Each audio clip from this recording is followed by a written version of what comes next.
People of Reddit, what was your yep she/he is the one moment? Multiple small moments to which I look back on and just knew. We met on Hinge and she invited me to a free cruise she got before we even met in person, which I said we should probably meet first before I commit fully, but was honestly down as who turns down a free cruise. Then when we met, it was an instant connection. I've been brutally honest and vulnerable with her and 100% myself as I was over trying to pretend to be someone I wasn't for someone to like me.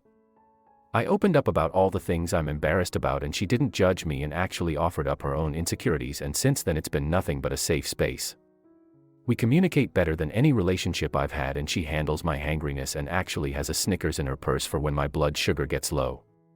The icing on the cake is when we spent a week together for her cousin's wedding and I met all of her family and felt like I belonged and knew I could spend the rest of my life with her. 3 weeks later I took her to meet my entire family and friends a couple states away, and everyone I introduced her to loved her, and my mom and grandma both inadvertently called her my wife. When I look at her now, I see someone that I know I want to spend the rest of my life with. We hang out every day, have the best and funniest conversations to the point of crying because we're laughing so hard. She accepts me and all my faults and never holds it over me and gives me that grace that I'm so bad at giving myself. I just adore when I catch her looking at me. When things get tough we have difficult conversations and refuse to go to bed angry. She's my best friend and my ride or die. We talk about marriage all the time. I'm moving in with her next week as we spend every day with one another. I never believed the saying, when you know, until I met her. She makes me better, and I've never felt unconditional love until I met her. I have the ring in my pocket as I write this and am just waiting for the right moment to get down on one knee. Which I know she will say yes when I do, as we talk about it, as communication is the most important part of a successful and healthy relationship. For those who haven't met someone like this, it will happen the moment you stop looking for it, as the law of attraction is real. Be 100% yourself and live your life, and the right person will show up and compliment you and add so much light to your life. You just have to be open to the opportunity and just be genuinely yourself.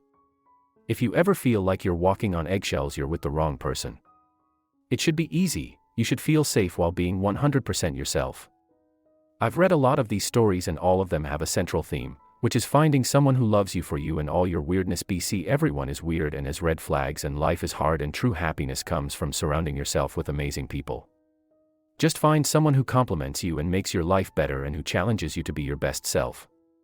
I wasn't a believer in true love until I met my soon-to-be wife, and when I met her, I just knew I wanted to spend the rest of my life with her, because since the moment we met my life has never been brighter.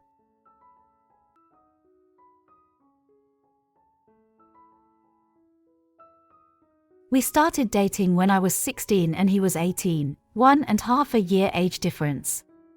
My senior year of high school, I finally confessed to my family that I was SA by a family member.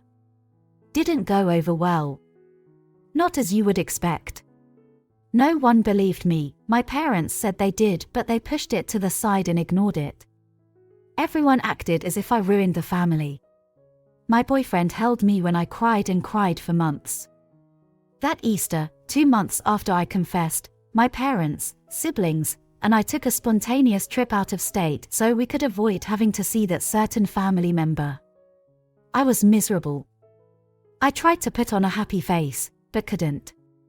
I was young, 17 years old at the time, and everything was just changed. And I felt like it was my fault. There was a feeling I'm not sure how I can describe. Almost awkward feeling with my parents.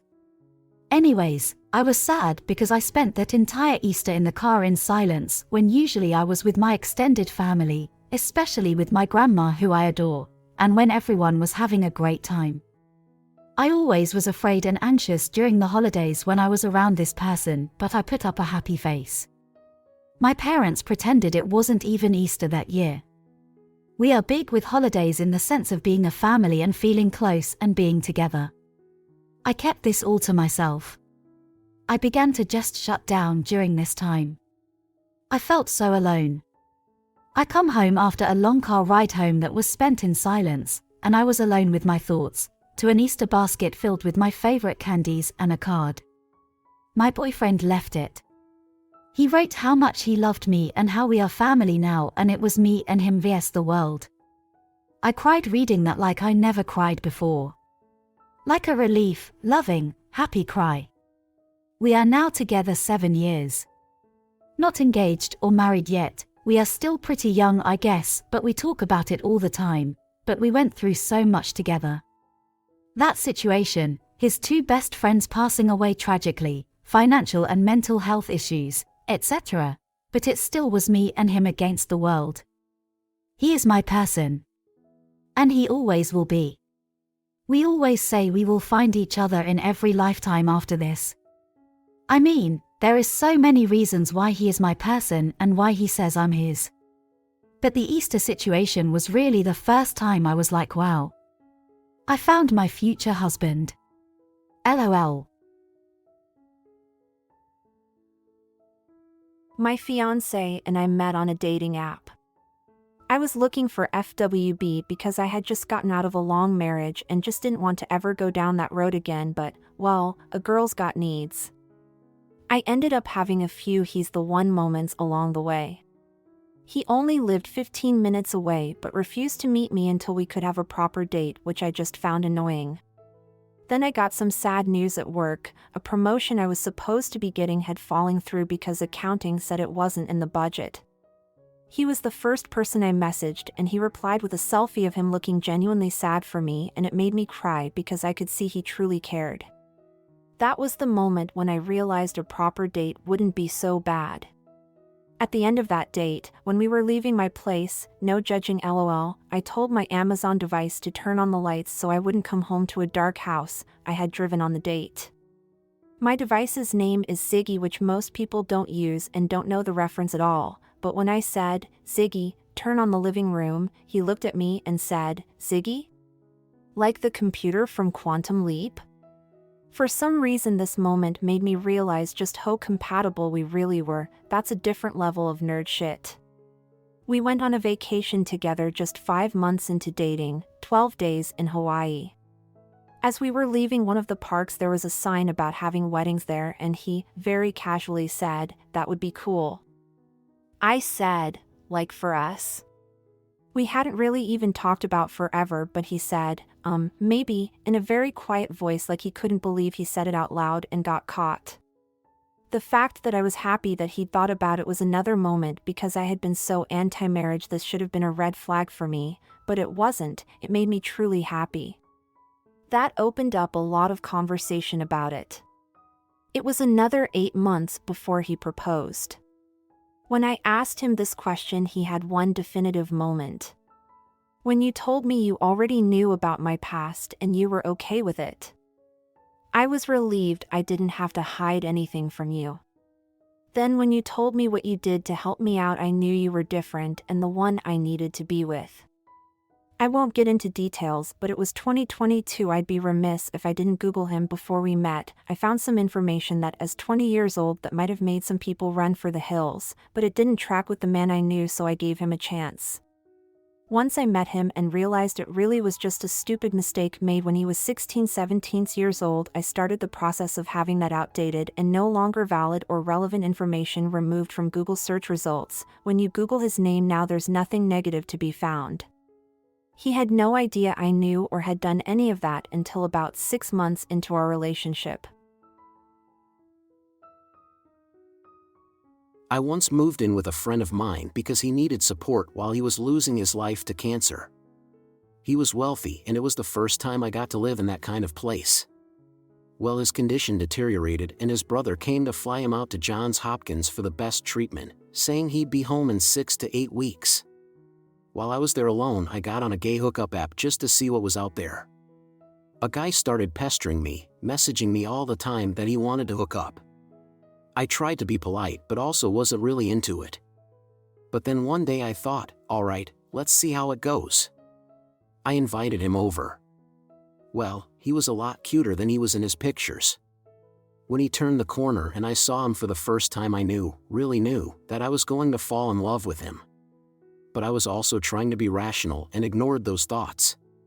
Long story short, I was too into him that first day and no hooking up happened because I got all flustered and my game went out the window. We agreed to try again the next day and also have a real date. The next day comes and we are at the part where we get to the cafe and sit down to wait for our food. That's when I got the call from my friend's brother that my friend was not going to recover and he would not be coming home again. On top of that, I had to ask his brother if I was still okay staying in that house now that I wasn't needed, and he told me he actually wanted me to stay for a while and keep an eye on the place.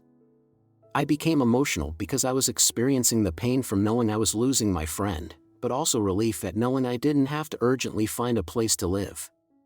I didn't want to go back inside the cafe crying, so I took a moment to compose myself. I walked in prepared to act like everything was fine. I am an actor, so I have some experience faking my emotions, but the moment I sat down, he looked at me with his enormous brown doe eyes and asked if everything was okay. I looked down and my lip kind of trembled. He reached out and grabbed my hand and said, "Just so you know, if you start crying, I'm going to tell the people at the table next to us that I just dumped you, and that's why you're crying." Well, it made me laugh. And I thought to myself, if this guy can make me laugh when I want to cry, then he's pretty special. I knew, once again, that I was going to fall in love with him. We had a great date. 8 years later, we are married, and I love him so much more than I thought I could ever love anyone. We got to stay in my friend's house for 2 whole years and have spent the time since then moving to different cities and trying new things. He is absolutely my best friend, my moon, and my stars.